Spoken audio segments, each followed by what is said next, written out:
Terima kasih pimpinan. Pimpinan yang saya hormati, anggota Dewan yang saya hormati, begitu juga Pak Menteri, Bu Wakil Koperasi yang saya hormati, Dirut PT Agrinas, ya. Tadi dari pemaparannya, saya agak khawatir Pak Menteri, ya. Kalau kita membangun sebuah usaha, tentu bukan kuantitas saja yang kita kejar, tapi kualitas. Kalau kita melihat pelaporannya tadi sudah mencapai 82.000 lebih, ya. Kuantitasnya barangkali kalau benar ya, benar dari sisi kuantitas saya apresiasi. Tetapi dari sisi kualitas berdirinya Koperasi Merah Putih masih perlu saya pertanyakan. Karena 2 minggu lalu saya ada reses di dapil saya, dapil Bali. Ada 3 kepala desa yang belum tahu persis arahnya Koperasi Merah Putih mau seperti apa. Contoh Pak Menteri, ya dengan segala hormat saya sampaikan, di Bali itu ada beberapa lembaga keuangan di desa. Di adat ada namanya LPD, ya, ada Koperasi Banjar juga, ya, ada BUMDes di sana. Sekarang muncul Koperasi Merah Putih. Antara Koperasi Merah Putih dan BUMDes, sumber dananya sama ini. BUMDesnya dengan menggunakan APBN lewat transfer daerah, sementara Koperasi Merah Putihnya juga pasti dengan menggunakan APBN lewat himbaranya.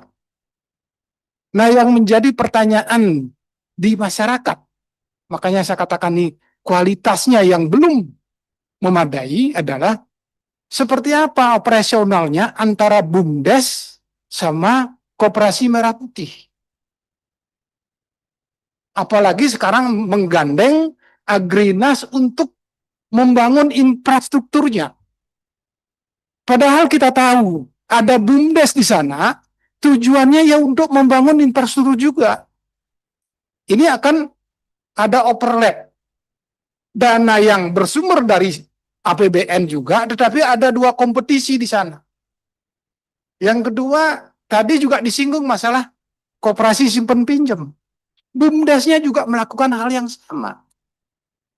Kalau dari sisi ini kita tidak mendapatkan mapping yang jelas, itu berarti dana APBN yang ada di BUMDes akan berperang langsung dengan dana koperasi yang bersumber juga dari APBN. Nah, ini mohon Pak Menteri barangkali bisa mapping yang jelas gitu. Kalau dulu pada saat Pak Budiari ya jadi menteri, beliau secara jelas menyatakan bahwa berdirinya Koperasi Merah Putih adalah untuk menyalurkan barang-barang bersubsidi negara agar tepat sasaran, harganya terjangkau, dan mudah didapatkan oleh masyarakat. Nah, rupanya sekarang kan berkembang menjadi simpan pinjam untuk membangun infrastruktur lagi tadi, padahal sudah ada BUMDesnya. Ini tumpang tindih Pak Menteri. Nah, harapan saya dari sisi kualitas, tolong dijelaskan. Koperasi Merah Putih mau ngambil market yang mana di desa? Karena di desa itu paling penduduknya jumlahnya 2.000 atau 3.000 ya. Jadi kompetisi yang ada itu luar biasa. Kalau tidak jelas marketnya, ya kita akan ada pembiaran ini. Kita khawatir Pak Menteri. Kita sayang dengan programnya pemerintah, kita sayang juga dengan Pak Menteri. Jangan sampai nanti dana APBN itu berperang di sana. Nggak jelas nanti hasilnya. Nah, yang kedua Pak Menteri, kalau nanti sudah bisa di mapping operasional marketnya dari koperasi yang mana aja boleh, dan BUMDesnya yang mana aja boleh, ini harus jelas. Yang kedua, dari Menteri Desa, ya Menteri Desa yang menyatakan bahwa kalau ada kesulitan, ketidakmampuan bayar prestasi dari Koperasi Merah Putih, ya, pengurus Koperasi Merah Putih dibebaskan dari tuntutan. Justru akan diambilkan dananya dari dana desa. Benar nggak begitu anunya? Polisinya. Nah, kalau benar begitu, ini hampir sama dengan terbentuknya Danantara. Danantara kan awalnya seperti itu juga. Jadi pengurus Danantara tidak termasuk pejabat negara yang bisa dihukum karena kesalahan dan sesuatu. Ini hampir sama. Jadi kesalahannya dari Koperasi Merah Putih, ya, ketidakmampuan bayarnya itu akan ditanggung oleh dana desa. Ini mohon kita dijelaskan karena kita sebagai wakilnya rakyat yang paling sering berhubungan dengan masyarakat.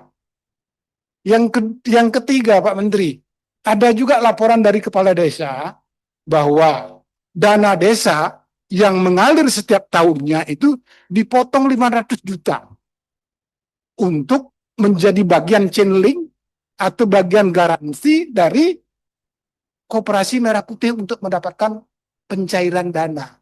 Benar nggak seperti itu, Ami? Kondisinya? Mohon diperjelas, karena Koperasi Merah Putih ini kan sangat jelas dikondisikan didukung oleh 17 kementerian luar biasa. Artinya kalau sampai menggunakan dana desa sebagai garansi, berarti Koperasi Merah Putih nggak ada dana dong. Nggak punya dana dong.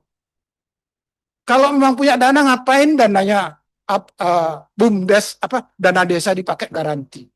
Ini masalah besar, dan banyak kepala desa yang protes juga ini persoalannya.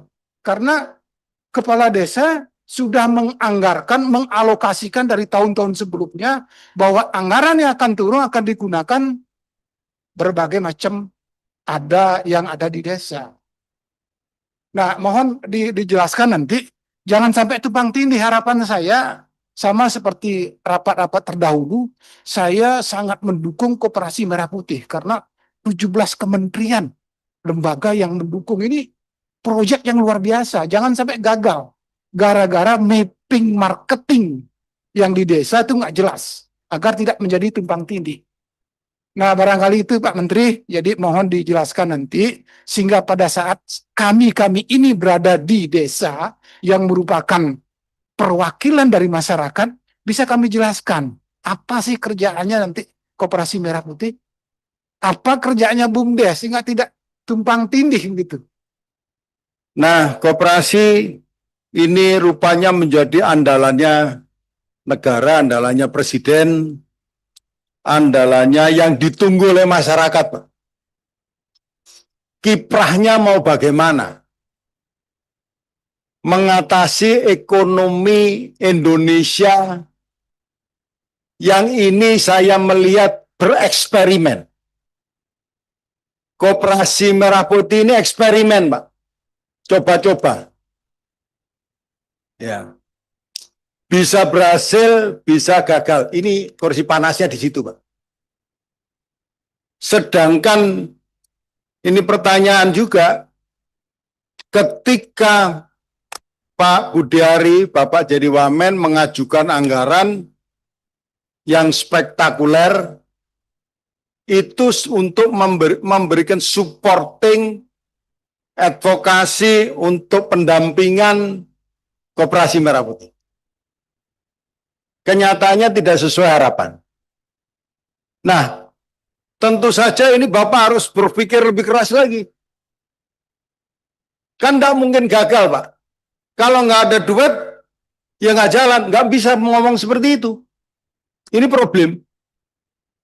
Dulu 7,8 triliun kalau nggak salah ajuannya. Kalau nggak, nah sedangkan itu mungkin nggak ada sama sekali. Maka tempo hari pernah kita ajukan usulan tentang bagaimana optimalisasi kerjasama dengan daerah. Ada energi yang sebenarnya bisa digunakan, yaitu koperasi, dinas koperasi di kabupaten dan kota. Itu energi yang sekarang sebenarnya kurang maksimal manfaatnya energi ini. Kalau kita bisa masuk di situ,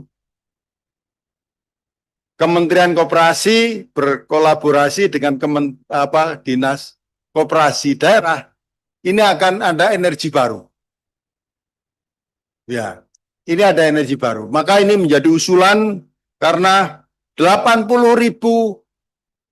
koperasi di seluruh pelosok ini tidak gampang. Ini tidak gampang untuk mengoptimalisasi, memonitoring, sedangkan anggaran tidak ada. Ini yang jadi masalah ke depan.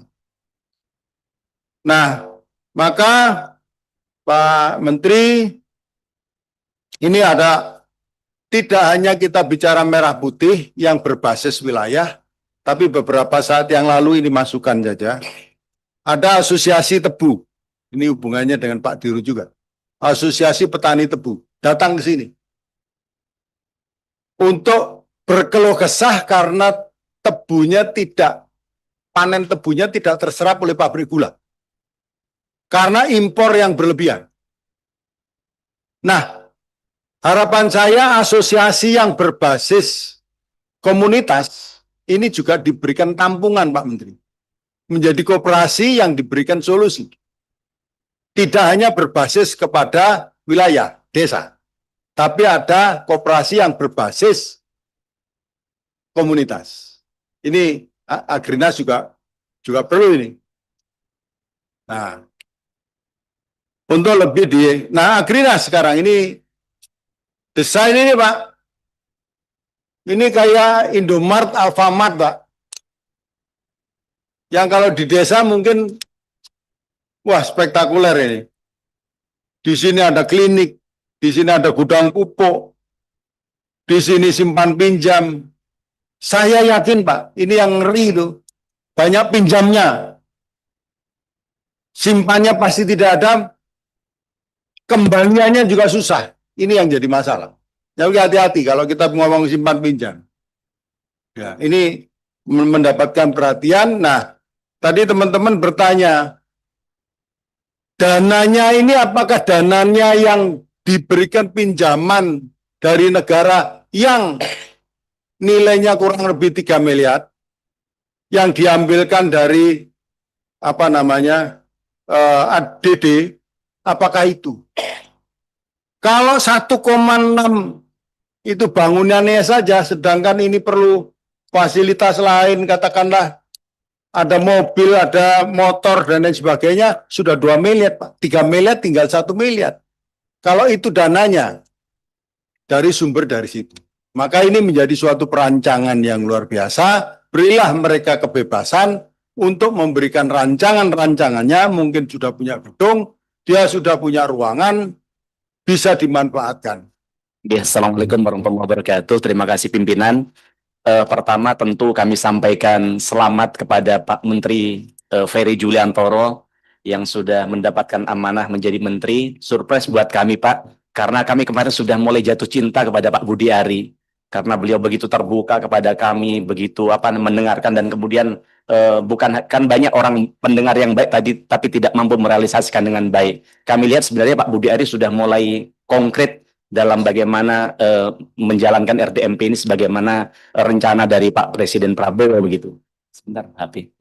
Nah, kemudian selanjutnya kami juga maka harapan kami nanti di tangan Pak Ferry Juliantoro juga demikian.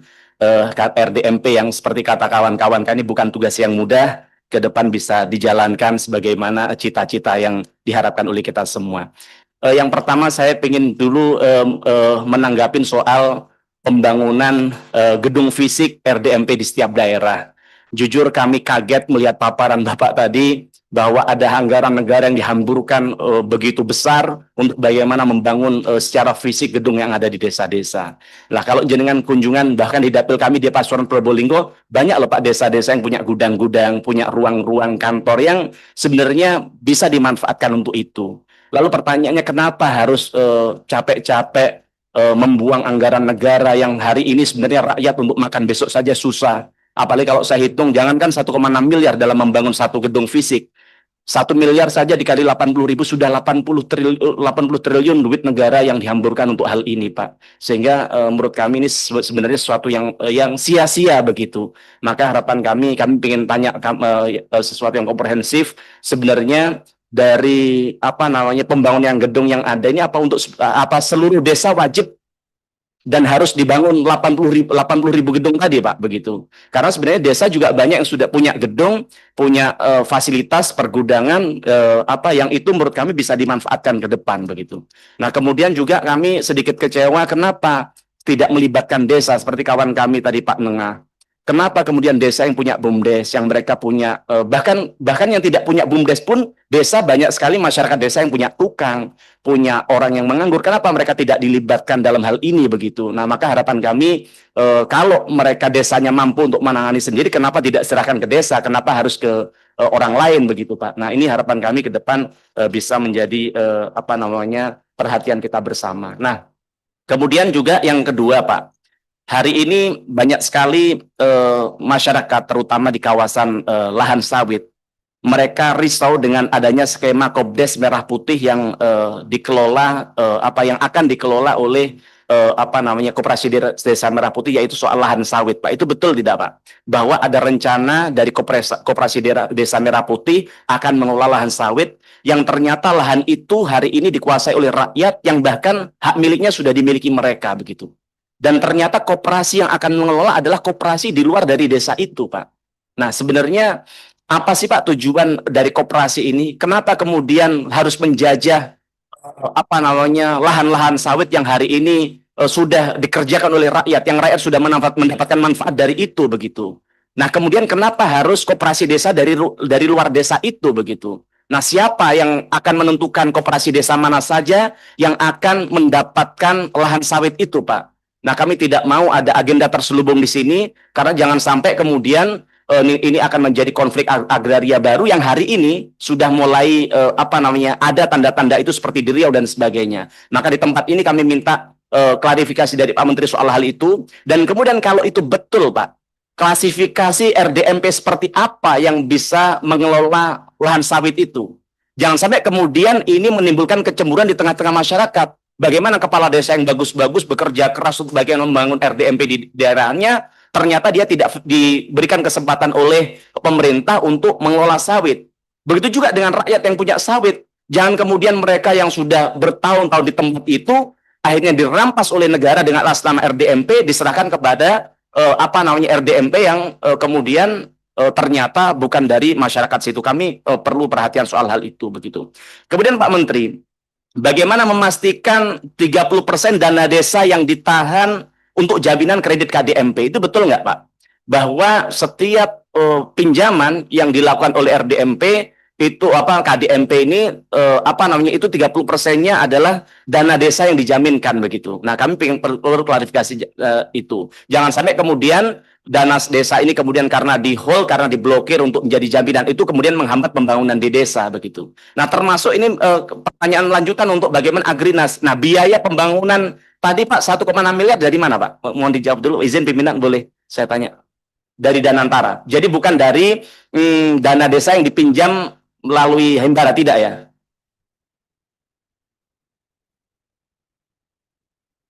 Sebentar, Pak. Izin pimpinan boleh interaktif sedikit, pimpinan? Oke, baik, Pak. Dirut, ya. Pertanyaan saya perjelas, Pak. Jadi dana yang dipinjam desa senilai 3 miliar per desa itu apakah sebagian dipakai untuk membangun gedung fisik dan untuk membeli mobil yang ada di paparan ini, Pak?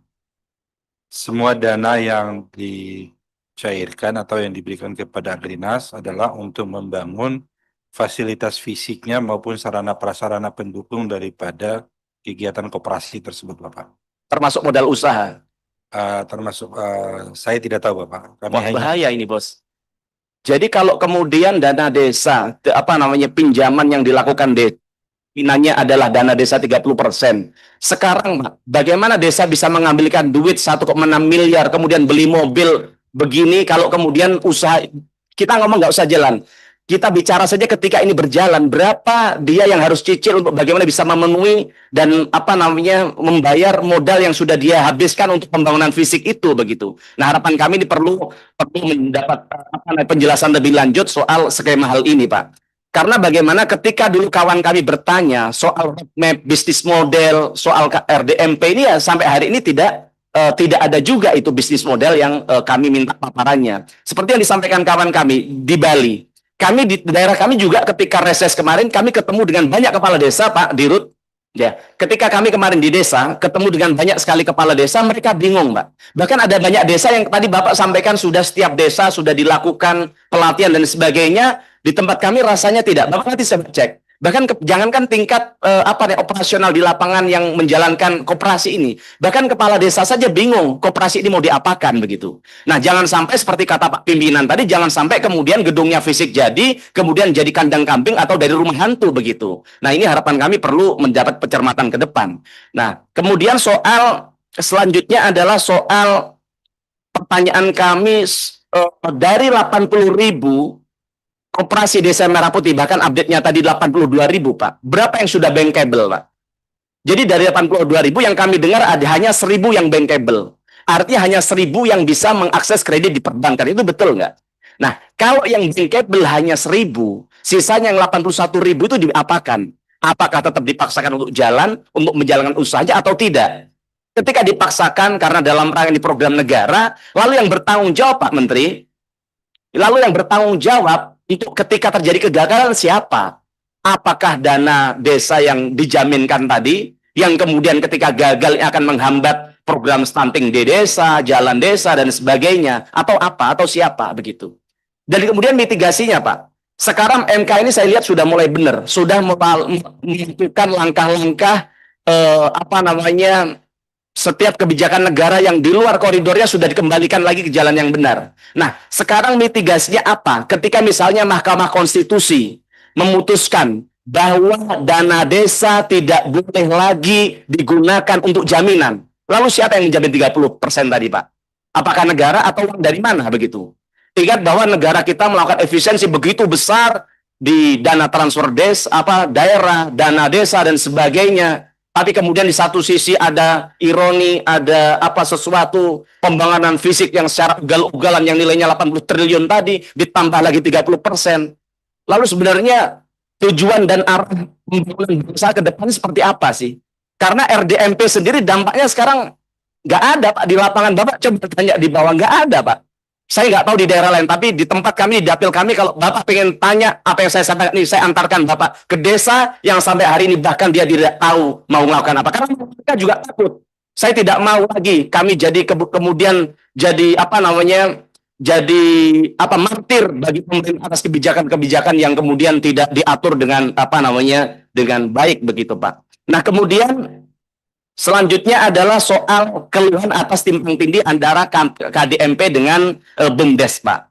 Nah, kami pengen tanyakan apakah sudah ada aturan formal untuk pembagian peran agar tidak kemudian terjadi duplikasi dan juga birokrasi yang semakin rumit di antara keduanya, begitu, Pak. Apakah kemudian BUMDes ya dimatikan atau bisa berjalan dua-duanya, Pak?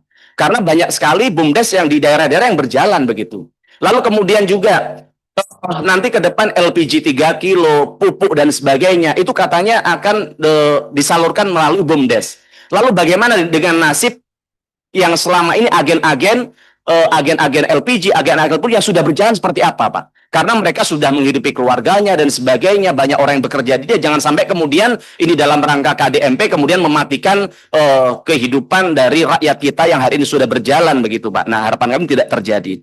Kemudian kami pernah minta, Pak, walaupun belum jenengan yang menjabat saat itu, Pak Budi Ari, saya minta ada Renstra Kementerian Koperasi tahun 2025-2029. Tujuannya apa? Agar ukuran kita jelas. Agar kemudian indikator ini berjalan atau tidak bisa kita evaluasi bersama-sama, Pak. Ini penting juga untuk Bapak, agar orang ketika mengkritik Bapak bukan berdasar asumsi-asumsi, bukan persoalan suka tidak suka, tapi ada Renstra yang memang ditetapkan untuk bagaimana tujuan dari Kementerian Koperasi ke depan, yang sampai hari ini kami belum terima. Maka harapan kami di akhir tahun ini, di rapat berikutnya, kami sudah bisa menerima Renstra. Wah, luar biasa, Renstranya sudah jadi. Ternyata sebelum saya selesai bicara, memang Pak Ferry ini nggak kaleng-kaleng memang Pak ya. Belum selesai bicara sudah dibawain buku setebal itu Pak. Baik Pak, saya nanti minta ini kopian referensinya untuk bagaimana bisa menjadi pegangan kami ke depan untuk kita bisa evaluasi bersama-sama.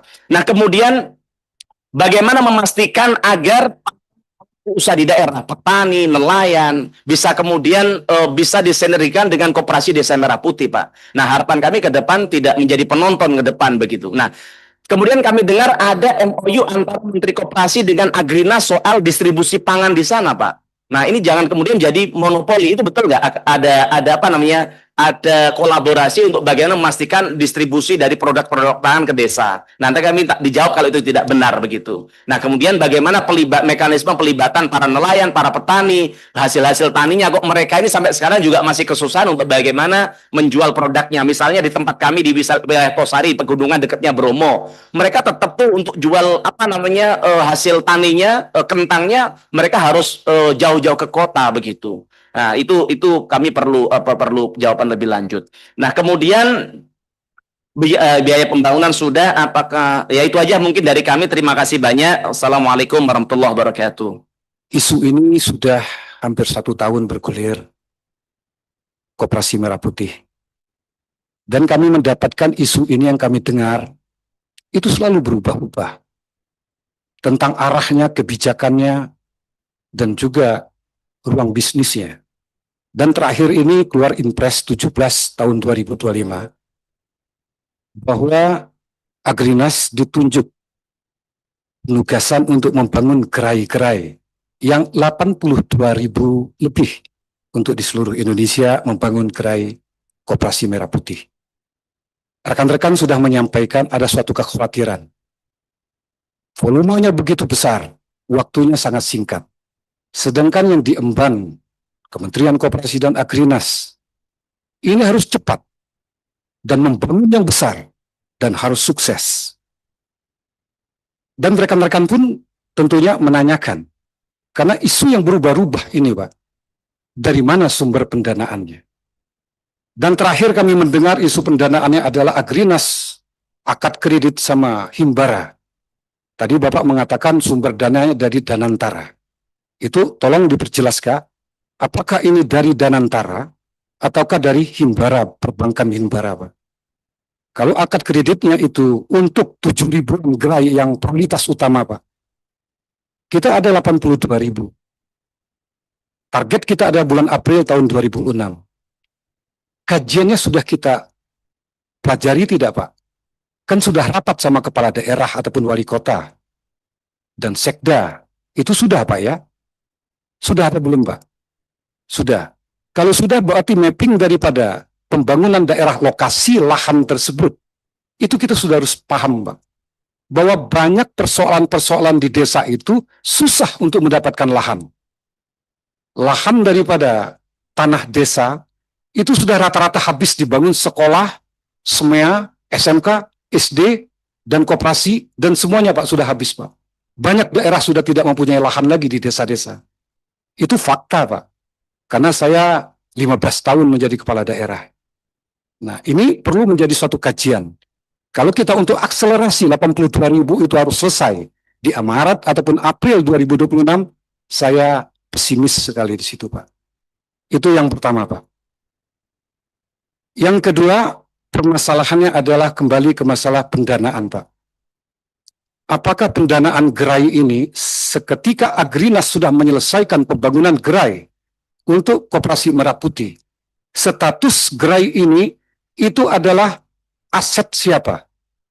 Apakah ini aset koperasi atau bukan aset Agrinas? Yang notabene Agrinas adalah debitur daripada Bank Himbara. Yang berarti ada suatu kewajiban daripada Agrinas untuk mengembalikan. Dan ini dijaminkan ada dana DD dari dana desa untuk menjadi jaminan untuk pengembalian kredit daripada Agrinas sebagai debitur daripada Bank Himbara. Betul itu, Pak? Iya, jawab aja, Pak. Betul atau tidak?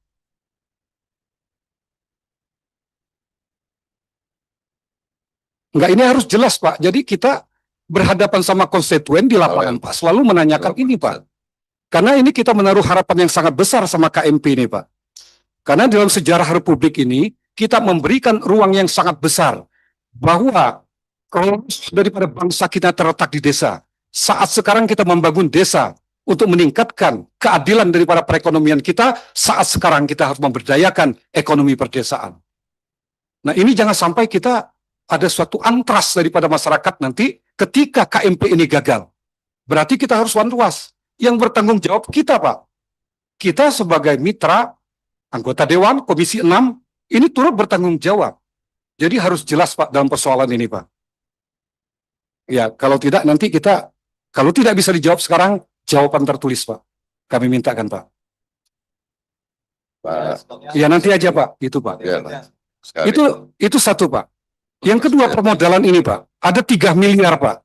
2,5 miliar ini dibangunkan adalah sarana prasarananya, Pak. Termasuk kendaraan, transportasi, dan gerai-gerai yang akan dibangun. Itu lebih kurang kalau kami menerima itu sebesar 2,5 miliar. Dan sisanya 500 itu menjadikan suatu OPEX ataupun operasional expend. Jadi modal kerja mereka nanti ke depan 500 juta rupiah, Pak. 500 juta kalau dia menjadi nanti sasarannya. Kalau KMP ini akan menjadi agregator, Pak. Agregator, ini sangat sulit, Pak, untuk mereka mengembangkan sebagai agregator, Pak. Bagaimana dia ingin mengumpul hasil bumi daripada desa itu dengan modal mereka adalah 500 juta, Pak. Sedangkan 2,5 miliar dibangun sarana-prasarana di situ. Itu kembali lagi hadapan, Pak. Jadi tidak mungkin, Pak. Berarti di situ kita bisa lihat, Pak, NPL mereka ini sangat rendah sekali untuk kemampu untuk mengembalikan pinjaman. Berarti apa? Berarti tergadaikan dana desa ini untuk membayar daripada sarana-prasarana yang 2,5 miliar. Dampaknya apa, Pak? Pembangunan tidak tersalurkan, pemerataan pembangunan itu ada di desa-desa. Karena dananya tentunya ini akan dialihkan untuk pengembalian ketika gagal daripada KMP ini untuk melakukan pembayaran mencapai suatu keuntungan nanti, Pak. Nah, jadi ini kami mohon, Pak, diperjelaskan dengan seterang-terangnya, Pak, agar kami mampu menjelaskan ke publik ketika kami kembali terhadap dapil-dapil kami ke depan, Pak. Dan ini capital expense-nya, Pak, itu 2,5 miliar dan operational expense-nya itu lebih kurang 500 juta, apakah itu berimbang? Ketika nanti dituntut dari tajannya KMP ini, Pak, Koperasi Merah Putih ini, untuk menciptakan suatu margin. Dan kalau margin ini tidak sesuai dengan operasionalnya, Pak, pendapatan operasionalnya akan lebih tidak seimbang, maka akan kegagalan yang akan didapatkan. Kalau BUMDes, Pak, saya yakin, Pak, kalau BUMDes ini tidak ada kewajiban yang mutlak BUMDes ini untuk mengembalikan dana desa itu, Pak. Karena sifatnya ini pengalokasian dana desa 20% diberikan kepada pemberdayaan ekonomi desa, itu ke desa. Dan mereka akan membagikan bagi untung, Pak, nantinya, Pak. Itu untuk jangka panjang kalau BUMDes. Dan ini juga harus tegas juga. BUMDes ini tentunya ini seolah-olah sekarang ini diarahkan. Ruang bisnisnya ini adalah untuk daripada wisata, Pak. Jadi sudah diarahkan seolah-olah BUMDes adalah untuk wisata. Dan kalau gerai daripada KMP ini seolah-olah termasuk 9 bahan pokok dan juga termasuk daripada apotik dan juga masalah klinik, Pak.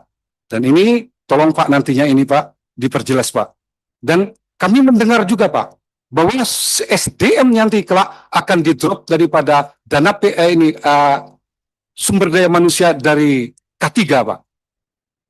Dari unsur PNS, Pak. Nah, ini tolong dijawab juga, Pak. Apakah ini tentunya ini K3 ini sesuai dengan kualifikasi kompetennya tentunya ini, Pak?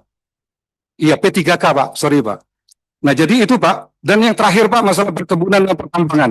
Itu pun daripada dibuka selebar-lebarnya. Pak Menteri Koperasi, tolong ini, Pak, dijawab, Pak, tentunya, Pak, ya. Ya, jangan asik diskusi, Pak, kita ini, Pak. Jadi ini masalah perkebunan juga, Pak. Seperti rekan kita menyampaikan juga permasalahan perkebunan yang sudah dikelola sama rakyat.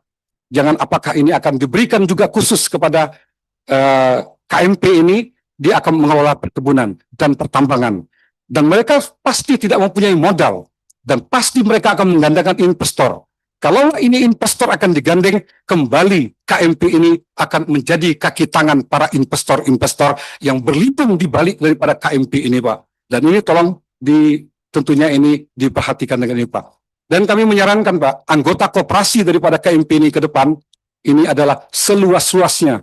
Bila perlu, sebesar-besarnya seluruh anggota masyarakat ini menjadi anggota Koperasi Merah Putih. Agar apa? Agar aktivitas daripada Koperasi Merah Putih ini, masyarakat penduduk di desa tersebut ikut bertanggung jawab untuk mengembangkannya. Itu saja Ketua. Kami ucapkan terima kasih Pak Menteri. Tadi tolong jawabannya tentunya sejelas-jelasnya Pak Menteri agar tidak isu ini selalu berubah-ubah. Terima kasih. Wassalamualaikum warahmatullahi wabarakatuh. Terima kasih Pak Iskandar. Selanjutnya Pak Rizal. Saya mengingatkan sahabat semua para anggota, sekarang sudah 3:30, jadi ini masih ada 10 penanya. Mohon dibatasi. Belum termasuk Terike. Kalau masuk Terike berarti 12. Silakan Pak Rizal. Ya, terima kasih pimpinan. Assalamualaikum warahmatullahi wabarakatuh. Izin pimpinan interaktif kepada mitra, Pak Menteri dan Direktur Agrinas. Ini banyak teman-teman yang bertanya, mungkin agak kaget atau tidak tahu sebelumnya ya, karena kita pada saat itu masa reses tuh di Oktober. Nah, saya ingin pertama mengenai strukturnya. Jadi strukturnya saja. Jadi struktur sekarang jadi terlibatnya itu adalah Koperasi, Agrinas, Himbara, dan TNI. 4 itu ya. Betul Pak ya? Ya, Koperasi Merah Putih. Ya Pak. Struktur tadi ada yang dimaksud mungkin surat keputusan bersama untuk percepatan pembangunan fisik. Itu ada surat keputusan bersama 4 kementerian dan 2 lembaga. Jadi kementerian yang pertama, Kementerian Koperasi, Kementerian Keuangan, Kementerian Desa, dan Kementerian Dalam Negeri. Plus Danantara dan BP BUMN. Iya, maksud Itu saya untuk begini yang- Pak. Untuk percepatan pembangunan fisik. Ya, maksud saya begini Pak. Ini kan disiarkan secara langsung.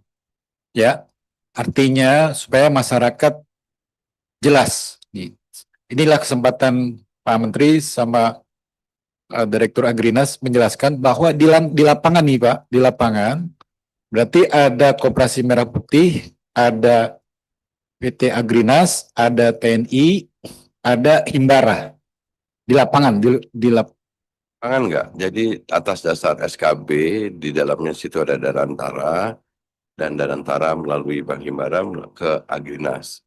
Di lapangannya karena Kementerian Koperasi memberikan pekerjaan kepada PT Agrinas bekerja sama dengan TNI. Jadi di lapangan itu hanya ada Agrinas dan pelaksana di lapangan plus unsur dari TNI plus nanti mungkin dari Kementerian PU Ya. melalui dinas-dinas untuk melakukan supervisi. Jadi itu yang di lapangan. Kalau Kementerian Koperasi justru kami tidak memiliki kapasitas untuk proses pembangunan fisik ini. Oleh karena itu kami membuat surat keputusan bersama untuk itu, Pak. artinya begini, pertama awal Pak. Sekarang ini kan sudah ada pembentukan 80.000 koperasi. Tapi ada di Dapil itu sudah punya bangunan. Kalau dengan ini berarti bangunannya tidak jadi ya Pak? Betul ya? Ini juga sekaligus juga karena beberapa kali pertanyaan yang sama diulang juga nih, mohon maaf dengan segala hormat. Tadi juga dari Pak Nengah dengan teman-teman yang lain, Pak Mufti gitu.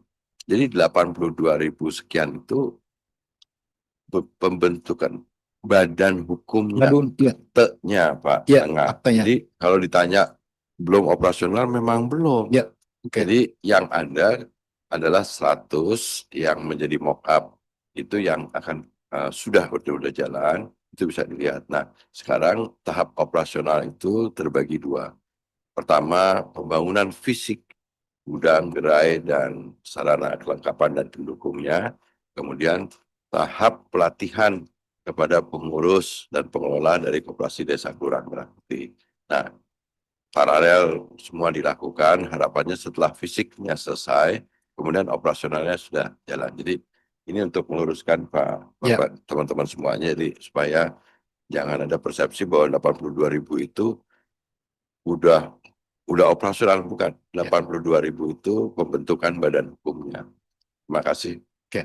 Jadi kalau sudah ada yang udah ada usulan bangunan itu tidak dipakai.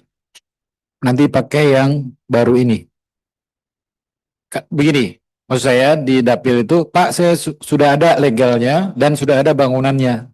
Berarti tapi bangunannya bangunan kecil yang tidak standar lah, begitu ya. Artinya tidak standar tadi, artinya itu tidak akan bisa dipakai buat program ini. Betul ya, Pak? Oh, yang kemarin ketika pertama kali kami sebenarnya mengupayakan agar bisa menggunakan aset yang ada, Aset yang ada. tetapi itu ternyata tidak semua daerah memiliki aset yang seperti itu. Oke. Oleh karena itu Bapak Presiden akhirnya memutuskan ingin bahwa pembangunan fisik Koperasi Desa Kelurahan Merah Putih ini memiliki standar yang sama, artinya ada gerai-gerai yang gerai-gerai itu terdiri dari klinik desa, apotek desa, gerai sembako, kemudian gudang, pembiayaan, kegiatan simpan pinjam atau pembiayaan, kendaraan dan lain sebagainya. Jadi keputusan pembuatan standar ini diinginkan oleh Presiden semata-mata supaya amanat kegiatan di koperasi desa di desa kelurahan itu punya sama, meskipun tetap diberi ruang koperasi desa kelurahan boleh melakukan kegiatan yang sesuai dengan potensi desa, apakah kerajinan, kuliner, wisata dan lain sebagainya, tetapi standar gerai. Kenapa harus gerai standar? Presiden ingin agar masyarakat desa mendapatkan barang-barang kebutuhan dengan harga yang terjangkau, dan kita punya outlet sendiri yang tadi harapannya adalah dengan ada 80.000 outlet kita bisa memproduksi barang-barang hasil masyarakat desa itu sendiri atau dari hasil produksi manapun dalam negeri BUMN untuk dijual di outlet-outlet yang ada di koperasi desa. Kenapa Presiden ingin ada apotek dan klinik desa? Karena memang Presiden ingin penyediaan obat itu bisa murah dan terjangkau di desa, dan klinik desa itu juga ada dalam rangka pelayanan kesehatan masyarakat bisa di masyarakat desa supaya mereka mendapatkan fasilitas kesehatan. Kemudian gudang yang tadi selain menjadi tempat untuk menyimpan barang, tapi nanti juga akan dilengkapi karena fungsi koperasi desa juga adalah off-taker, dia akan dilengkapi nanti cold storage atau pengatur suhu atau dryer dan lain sebagainya. Kemudian kendaraan memang Presiden ingin agar ada kelancaran mobilitas barang dari daerah, dari desa keluar ataupun baru dari luar ke desa. Jadi amanat ini memang didasarkan oleh Presiden melihat bahwa masyarakat di pedesaan ini masih membutuhkan beberapa hal itu, sehingga standar bangunan fisiknya pun juga disesuaikan seperti itu. Kita ingin gerai sembako ini kita kelola seperti layaknya retail modern, dan barang-barang yang dijual pun kita akan produksi sendiri dari produk-produk masyarakat desa, kabupaten kota tersebut atau provinsi yang dikelola, diproduksi oleh kita sendiri dari BUMN gitu. Terima kasih. Untuk 2,5 miliar. Pada saya terasa cukup. Satu lagi. Waktu soalnya. Satu lagi. Ya.